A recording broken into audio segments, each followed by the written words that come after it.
গোলাগুলি হয়েছে, কই ছিলেন? রাস্তায় ছিলাম। রাস্তায়? অবশ্যই রাস্তায় ছিলাম। হ্যাঁ, তাহলে যে এই কথা বলতেন না। তাইলে এখন কি আমরা এইভাবে বসে থাকবো? বিচার দিয়ে যান।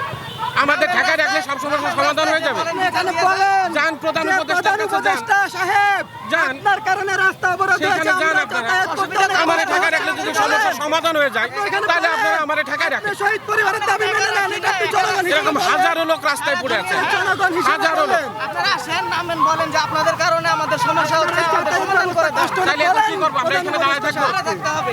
বলেন। দাঁড়ায় থাকতে হবে। কিছুই করার দাঁড়ায় নাই। থাকলে যদি সমাধান হয় অবশ্যই দাঁড়ায় থাকবো। ঠিক আছে। দাঁড়ায় থাকবো না কেন? আমাদের সাথে খারাপ, এটা আমরা সন্তুষ্ট হব, খুশি হব। আমরা তো এটাই সবসময় আপনাদের দায়িত্ব। পাশে আছি। আমাদের পাশে থাকলে আপনারা এইভাবে আমাদের উপর দিয়ে গাড়ি চালিয়ে আপনারা লাইন ভঙ্গ করতেন না। গাড়ি চালাই গেলাম কোথায়? যাবেন না, পিছিয়ে দেন। যাইয়েন না। গাড়ি চালাই গেলাম যাবেন কোথায়? না। আপনাদের যদি অসুবিধা হয় প্রধান উপদেষ্টা সাহেব বা সমন্বয়কদেরকে বলেন আপনি যে প্রধান উপদেষ্টা সাহেব, আপনার কারণে আমাদের সমস্যা হচ্ছে, যাতায়াত ব্যবস্থার ক্ষতি হচ্ছে, এভাবে আমরা চলতে পারবো না। আপনি যদি শহীদ পরিবারের পাশে না দাঁড়ান তাহলে আগামীকাল থেকে আমরাও আন্দোলনে নেমে যাবো। কেন আমরা গাড়ি চালাতে পারতেছি না?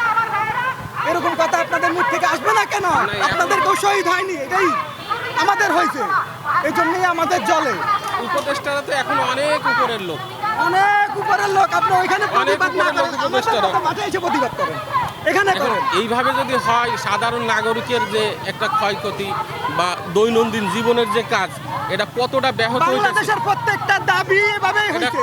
কতটা কোনো ব্যাহত দাবি হইতেছে এই আদর্শ আগের জিনিসটা তো ওনাদের চিন্তা করা দরকার। প্রধান উপদেষ্টা সাহেব যদি এখানে আসতেন সকাল থেকে, দাবি এটা 1 ঘন্টায় মিটে যাইতো।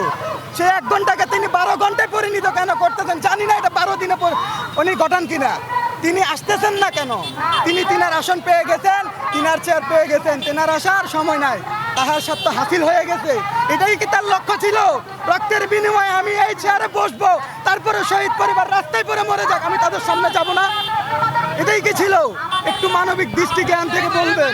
যদি এটা হয় আপনি গাড়িটা ব্যাগে দেন, আপনি আমাদের সাথে আন্দোলনে নামেন, এটাই আমার বক্তব্য।